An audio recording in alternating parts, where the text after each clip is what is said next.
சலீம், என்னாச்சு? அந்த பிரதீப்புக்கு காஞ்சாத்து மலையில ஒரு பங்களா இருக்கு.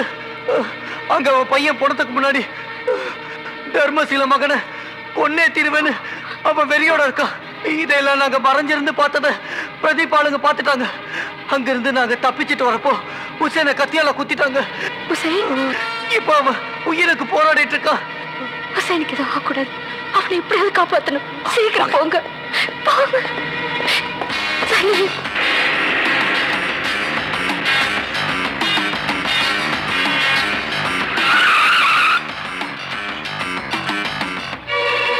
हुसैन हुसैन हुसैन हुसैन ஐயா, हुसैन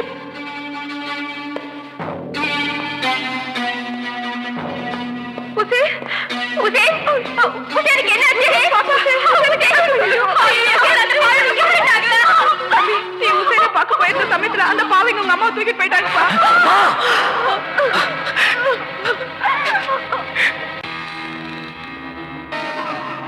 வரான், அவன் வரான். தர்மசீலனின் தர்ம பத்தினியே உன் தர்ம புத்திரம் வந்துகிட்டே இருக்கான். வருவா.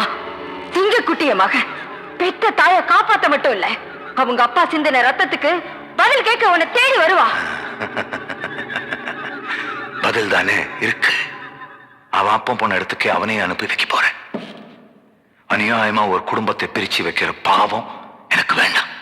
அதனாலதான் அவனுக்கு அப்புறமா உன்னையும் புருஷன் போன இடத்துக்கு அனுப்பி வைக்க போறேன். இதுதான் என் பதில். சரிதானே? வாமா மருமகளே வா. இவதான் வறுமை புத்திரனோட காதலி. உன் புருஷன் என் பரம்பரையை அழிச்சிட்டு தான் நினைச்சாங்க. இப்ப அந்த பரம்பரையை காப்பாத்த போறவ இவதான். யாருமே மகனை கல்யாணம் பண்ணிக்க போறா. ரஞ்சித்துக்கு ரொம்ப பிடிச்சிருக்கான். பொண்ணு அழகா இருக்கா. இல்ல ரஞ்சித்? என் பையன் வேற, நான் வேற இல்ல. ரெண்டு பேரும் ஒண்ணுதான். ரஞ்சித் சொல்றான், நீ அசைஞ்சாலே ரொம்ப அழகா இருக்கான். நீ ஆடுனா இன்னும் அழகா இருக்குமா. ஆடு.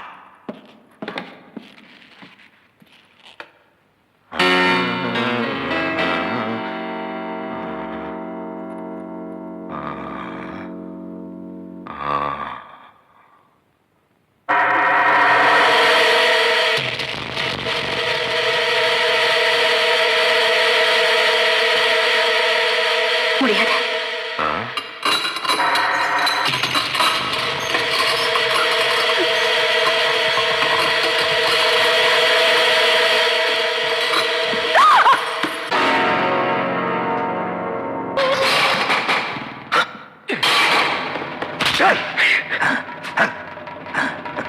அப்பனுக்கு புள்ள தப்பாம பிறந்திருக்கான். இல்ல பார்வதி? ஒரு அடி எடுத்து வச்ச உங்க அம்மா உன்னை விட்டு ஒரே அடியா போய் சேர்ந்து. அன்னைக்கு என் கையால சாகணும் விதி அப்பனுக்கு. இன்னைக்கு 25 வருஷம் கழிச்சு அதே தர விதி மகனுக்கும். உங்க அம்மா வாழணும்னா நீ சாகணும். அதை பார்த்து உங்க அம்மா துடிக்கணும். அந்த காட்சி நானும் என் மகனை ரசிக்கணும்.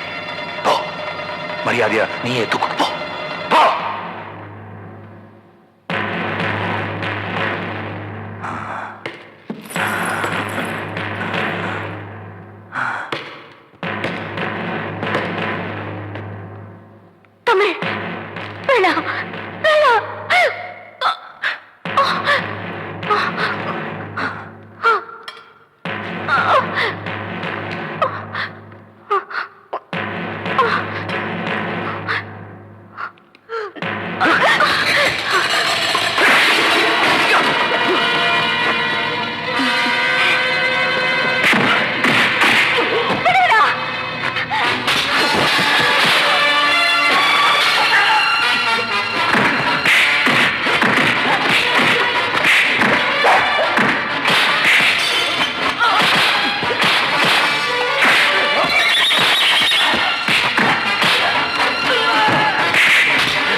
தமிழே, நாங்க இங்க இருக்கோம். நான் தான் திட்டுகள் சகாயம் இங்க இருக்கேன். நீ பேச மாட்டியாத